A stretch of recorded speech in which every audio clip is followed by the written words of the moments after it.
Anora Animakeva, a 23-year-old stripper, lives in Brighton Beach, a Russian-American neighborhood in Brooklyn, New York. Her boss introduces her to Ivan Vanya Zakharov, the 21-year-old son of Russian oligarch Nikolai Zakharov, who specifically requests someone fluent in Russian. Though Vanya is in the US for school, he spends most of his time partying in clubs and gaming in his family's Brooklyn mansion.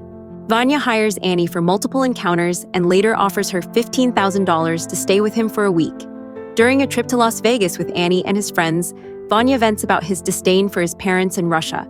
He confesses to Annie that his family expects him to return to Russia and work for his father, something he has no desire to do. He explains that marrying an American woman would allow him to stay in the US and avoid that fate. Despite his wealth, he believes they would still have fun together, even if he had nothing.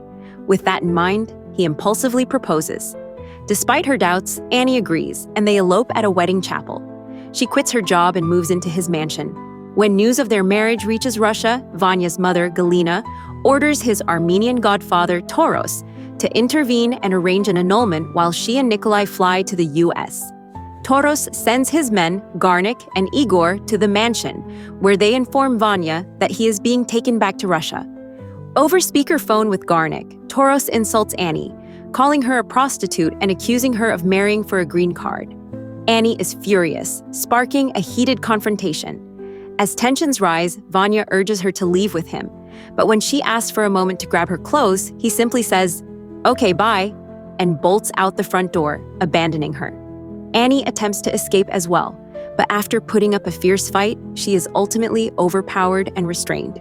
Toros arrives and reprimands Annie, calling out Vanya's immaturity and financial dependence on his father. When she refuses to stop screaming rape, he forcibly gags her and confiscates her wedding ring. Once she quiets down, he offers her $10,000 to agree to an annulment. Annie insists that she and Vanya are truly in love, but in the end, agrees to help Toros find him. That night, they search Brooklyn, and Annie learns from friends that Vanya is at her old strip club, entertained by another dancer. They find him too drunk to argue and force him to wait outside the courthouse until morning. But the annulment is dismissed since the marriage took place in Nevada. They need to go to Las Vegas to file the paperwork if they want the annulment processed immediately. They head to the airport just as Vanya's parents' jet lands.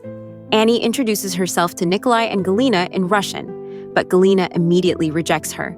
Vanya, bowing to family pressure, coldly tells Annie their marriage is over and thanks her for making his last trip to America so fun. Galina orders everyone onto a plane to Las Vegas. Annie says they will get divorced, but she threatens to sue, claiming she never signed a prenup. Galina warns her that if she tries anything, she'll face financial ruin, and the lives of her family and friends will be destroyed. Seeing Vanya's spinelessness and his family's overwhelming power, Annie goes to Las Vegas and signs the papers.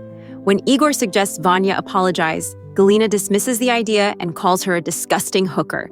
Annie, unfazed, tells Galina her son hates her so much that he married one to piss her off. Igor escorts Annie back to New York to gather her belongings. At the mansion, she confronts him, accusing him of assault and implying he would have raped her if they had been alone, an accusation he denies. The next morning, Igor gives her the promised money and drives her home. In the car, he returns her wedding ring as a token of goodwill. Annie initiates sex but stops when he tries to kiss her. Overcome with emotion, she breaks down, sobbing in his arms.